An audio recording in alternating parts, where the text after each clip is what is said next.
Halo gengs, selamat datang di channel ini. Di sini tempatnya para pecinta alur cerita. Nah, kali ini ada cerita dari negeri Cina, yaitu Donghua, yang berjudul Shrouding the Heaven. Kita mulai dari episode awal ya.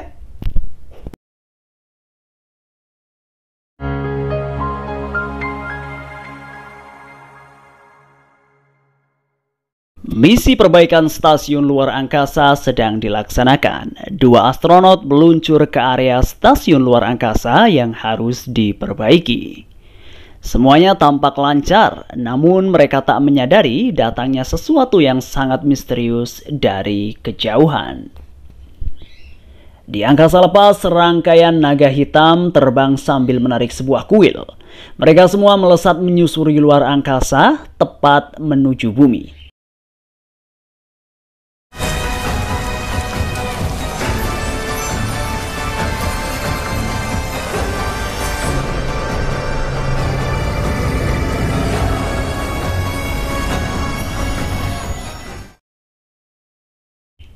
Saat itulah adegan pindah ke masa lalu ketika peradaban Tiongkok kuno yang hilang masih berdiri. Ada sebuah tempat bernama Kolam Huashian. Di sana seorang pria tengah dijerat sulur magis yang terhubung ke sebuah tungku. Aksi itu membuat tubuhnya melemah dan dikorbankan demi memperbaiki tungku yang retak itu. Di sisi lain, Kaisar Yuhua tengah berpuas diri karena tungku immortal dari negeri immortal akhirnya berhasil dimurnikan oleh Shiwan. Dengan kembalinya tungku seperti sedia kala, maka kekuasaannya akan semakin luas. Tak lama kemudian serbuan bulu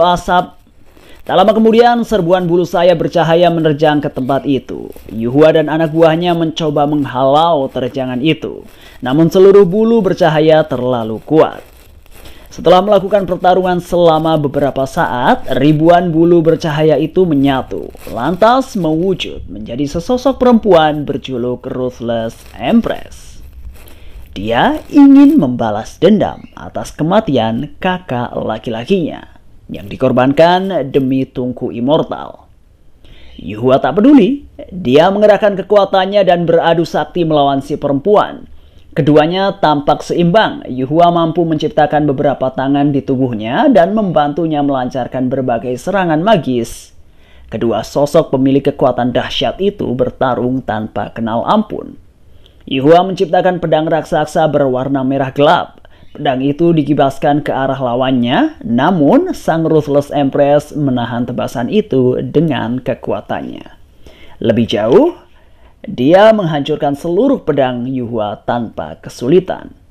Setelahnya dia berhasil menghempaskan Yuhua sampai membentur atap dan melesat ke langit. Tak mau menyerah, Yuhua membangkitkan jiwa naga dari beberapa patung yang ada di sekitar sana. Seluruh jiwa naga itu beramai-ramai menerjang ke arah si perempuan dan pertarungan udara pun terjadi. Ruthless Empress melesat ke sana-sini menghindari setiap serangan dari para naga. Setelah beberapa saat ia terbang jauh menembus awan dengan seluruh naga yang mengikutinya. Perempuan bertopeng emas itu menghimpun kekuatan dan setelahnya dia menerjangkan tembakan cahaya yang sangat kuat.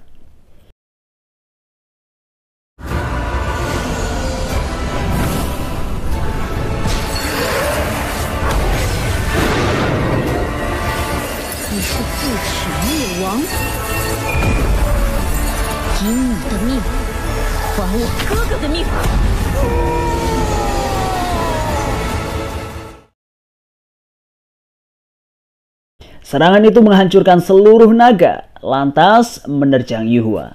Tak mau celaka, Yuhua mencoba menahan serangan itu sekuat tenaga. Namun, dia terlalu kuat. Serangan itu sukses menjebol pertahanannya dan membuat celaka. Lebih jauh, serangan itu mampu menghancurkan seluruh istana milik Yuhua.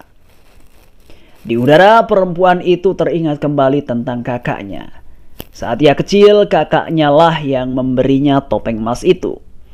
Pihak kekaisaran datang dan membawa kakaknya pergi. Ternyata sang kakak digunakan sebagai tumbal untuk memurtikan tungku immortal. Kembali ke sang Ruthless Empress, dia muak dengan dunia yang ada. Karenanya dia menciptakan berbagai batu meteor raksasa. Seluruh batu meteor itu menerjang daratan dan meremukkan peradaban.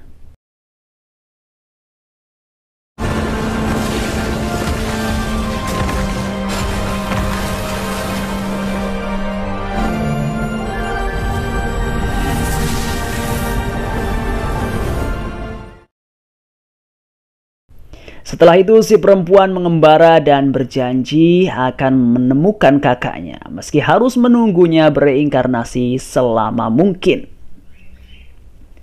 Di dunia modern, Yevan sedang bertanya-tanya di apartemennya mengenai kemungkinan adanya peradaban kuno yang hilang. Cuaca di luar sangat mendung dan diprediksi bakal ada hujan badai yang sangat ganas. Meski begitu, Yevan nekat pergi keluar dengan kendaraan mewahnya. Ada reuni sekolah yang harus dia hadiri. Awalnya Yevan naik bot mewah, lantas naik Mercedes-Benz S miliknya. Dia pun sampai di sebuah resto tempat reuni dilakukan.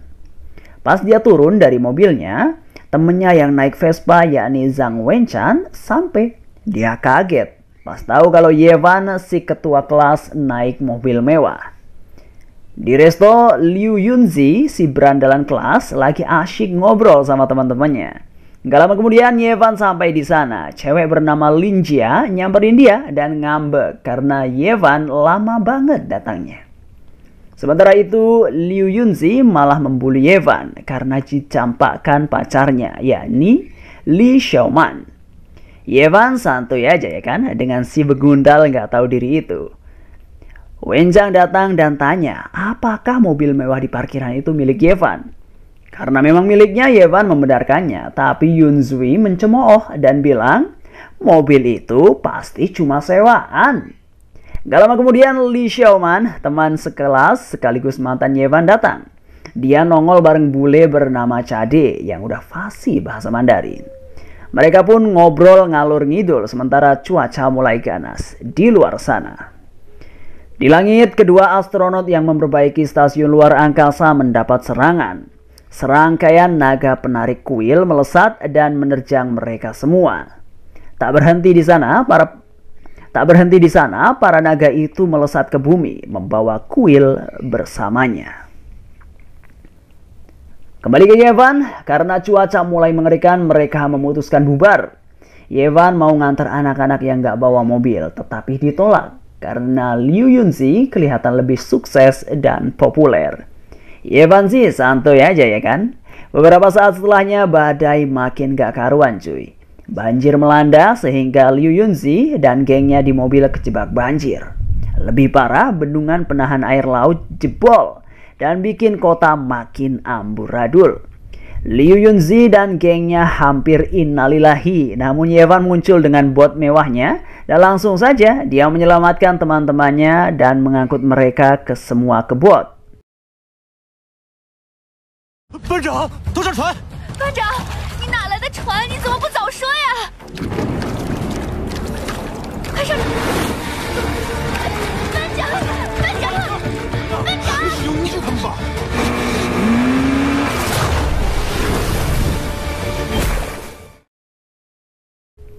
Banjir makin tinggi dan badai makin parah. Beberapa tornado tercipta di sana-sini.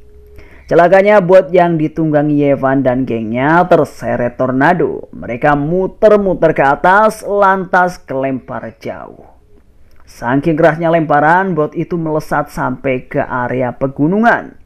Yevan dan teman-temannya langsung berjalan menyusuri area yang aman dari banjir itu. Sampai akhirnya mereka tiba di puncak gunung.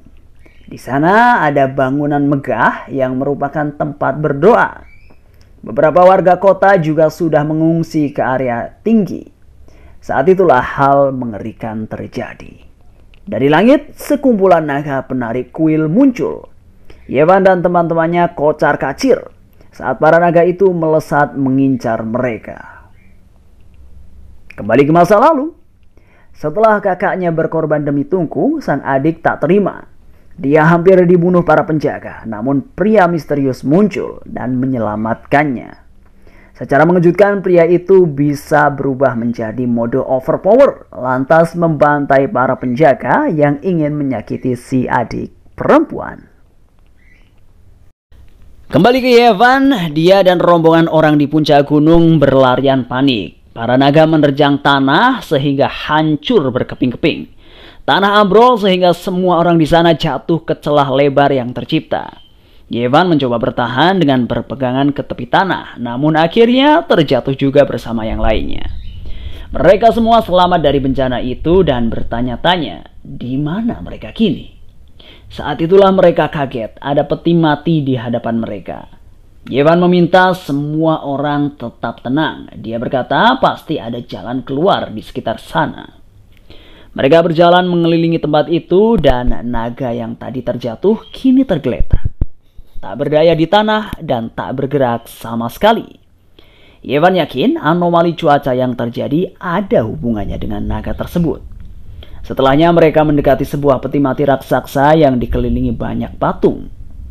Yevan menyadari bahwa ada pola kuno di patung-patung itu dan mengenalinya sebagai artefak giok. Setelahnya mereka mendekati sebuah plakat giok yang dipegang salah satu patung. Yevan berkata bahwa itu adalah semacam ritual sakral Cina kuno dan mereka tengah menyaksikan altar 5 warna alias Jitang. Linjia menyentuh plakat giok itu dan secara mengejutkan pendaran cahaya memancar dari sana. Tak hanya itu, namun cahaya serupa juga muncul di berbagai patung lainnya. Seluruh cahaya berhamburan di udara berputar menciptakan sebuah pusaran. Yevan mengetahui fenomena itu sebagai 8 diagram tertinggi. Mendadak di tengah pusaran itu terbentuk portal menuju dimensi lain. Naga bangkit dan menarik peti mati raksasa menuju portal itu. Yevan dan beberapa temannya tersedot ke dalam peti mati itu.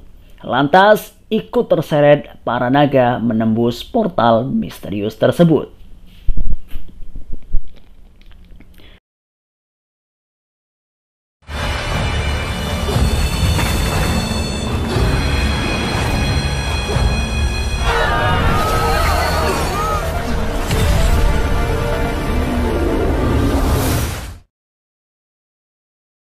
Cuaca mendadak cerah setelah naga itu pergi. Di sisi lain, Yevan dan yang lainnya terhempas ke angkasa luar. Mereka pontang-panting di kehampaan dan mendarat ke bebatuan yang berhamburan di sana. Semua bebatuan itu mulai menyatu satu sama lain, membentuk sebuah daratan misterius di tengah angkasa. Mereka menyusuri daratan misterius itu dan menemukan ada sebuah peti mati di tengah daratan. Mereka baru ingat bahwa mereka memang terhisap ke dalam peti mati.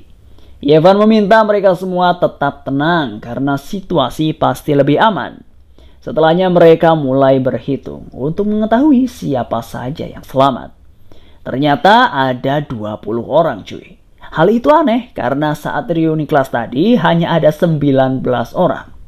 Mendadak sosok misterius muncul. Mereka ketakutan. Tapi Yevan tahu kalau sosok itu adalah Pang Bo yang sok mau nakut-nakutin. Pang Bo pun nongol dan sebel karena Yevan langsung tahu.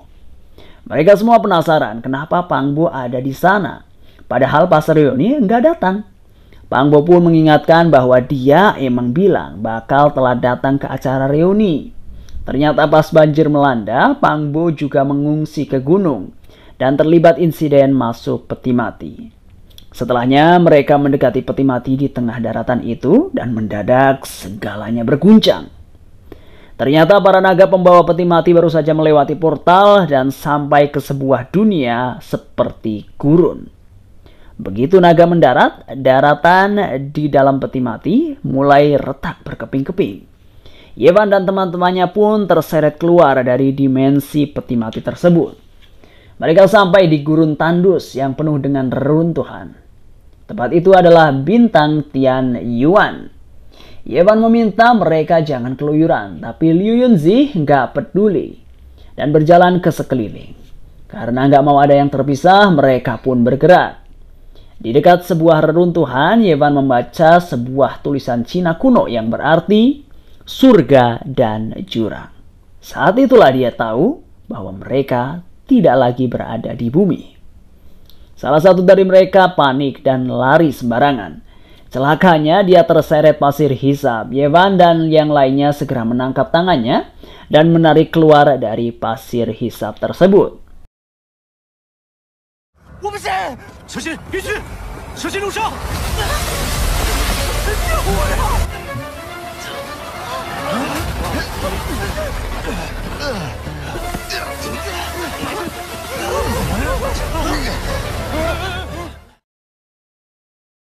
Setelahnya Yevan dan Pangbo memanjat reruntuhan dan menatap ke sekeliling. Ada sebuah sumber cahaya di depan sana dan mereka harus bergegas ke sana. Agar tak terkena pasir hisap lagi, mereka berjalan hati-hati memijak ke reruntuhan bangunan. Rombongan itu melintasi gurun tandus. Anehnya ada kepala patung Buddha raksasa yang hancur di sana. Mereka terus berjalan menuju sumber cahaya dan akhirnya tibalah mereka di sebuah kuil misterius. Yevan mengambil sebuah benda misterius yang ada di sana, lantas mengantonginya. Pangbo bertanya ke Yevan, di mana sebenarnya mereka berada.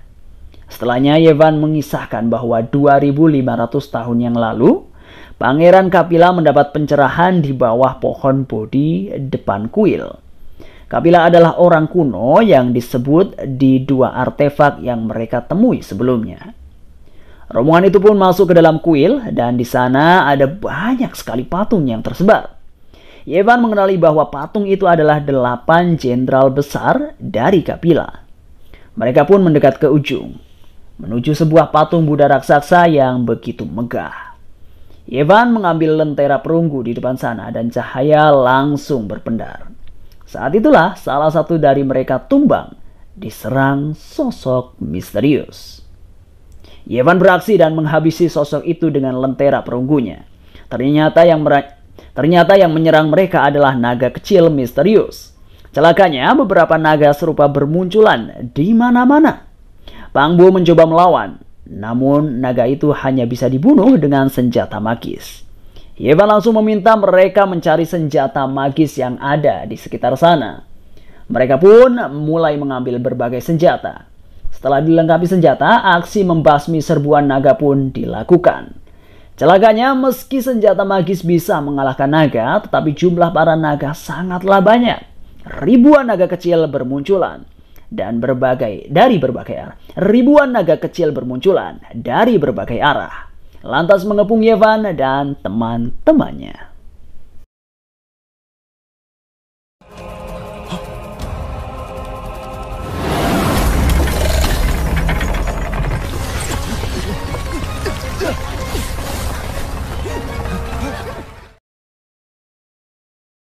Celakanya, serbuan itu sangatlah mengerikan. Banyak dari mereka yang tumbang diterjang para naga kecil. Jika terus seperti itu, maka mereka pasti akan mati semua. Yevan memutar otak. Apa yang harus dilakukan? Harusnya 8 jenderal yang berwujud patung itu bisa melindungi mereka. Karenanya, Yevan meminta semua orang yang memiliki senjata magis mendekat ke arahnya dan berdiri sesuai dengan formasi yang dia inginkan. Meski sempat pada kebingungan, akhirnya mereka mengikuti arahan dari Yevan karena tak ada pilihan lain. Yevan mengatur formasi mereka semua dan setelahnya secara mengejutkan cahaya keemasan bersinar mengitari mereka, menciptakan kubah pelindung transparan dan Pangbo mengetahuinya sebagai domain Tataga dan mereka bisa selamat dengan cara itu. Yevan meminta mereka semua mempertahankan formasi sambil berjalan menjauhi kuil. Mereka pun perlahan-lahan bergerak dan sedangkan para naga tak bisa menembus kubah pelindung transparan yang ada di sekitar mereka.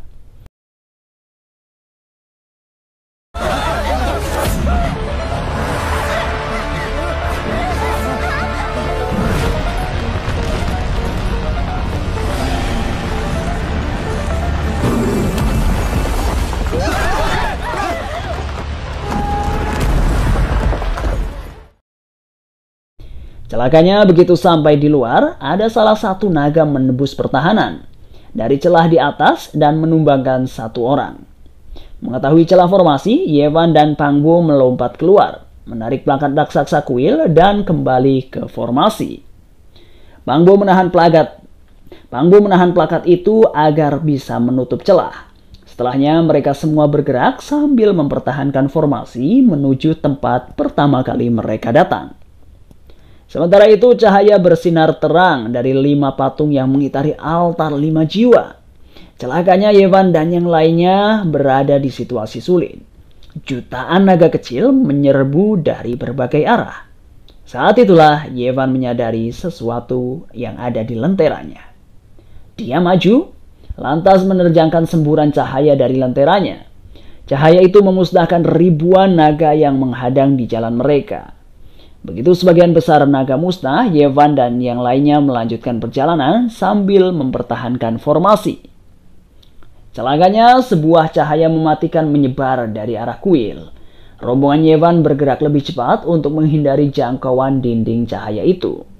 Apa saja yang sudah dilewati dinding cahaya akan hancur berkeping-keping. Parahnya lagi, para naga kecil muncul dari dalam pasir dan menembus formasi mereka. Liu Yunzi panik dan berlari meninggalkan posisi. Formasi pun menjadi berantakan dan banyak orang yang tumbang.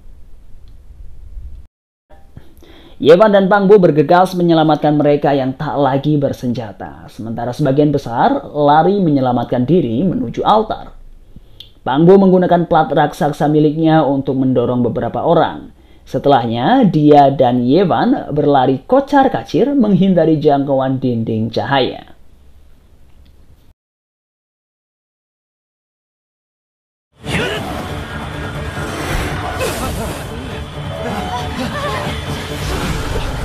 文士，你也太不是人了！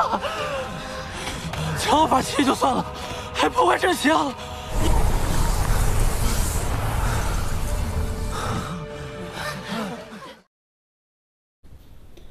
Untungnya mereka berhasil sampai di altar dan selamat dari ancaman dinding cahaya. Saat itulah Liu Yunzi meminta Cheng Meng untuk merebut lentera kuno milik Yevan. Diam-diam, Cheng Meng mendekati Yevan yang sedang berada di depan dinding cahaya pemusnah. Dia beraksi ingin merebut lentera sambil mendorong Yevan, namun Yevan menghindar dan menahan tubuh Cheng Meng. Dia kesal ke Cheng Meng dan berniat mendorongnya menembus dinding cahaya. Cheng Meng pun meminta maaf karena dia hanya khilaf. Karena takut dengan Yunzui, Cheng Meng bilang kalau Chang Qing yang memaksanya. Pang Bo pun langsung menggebuk Chang Qing karena kurang ajar. Setelahnya mereka semua merasakan getaran dahsyat dari arah kuil.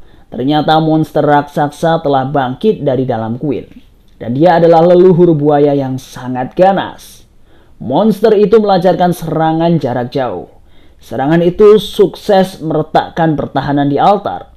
Langsung saja para naga kecil berhamburan masuk ke sana.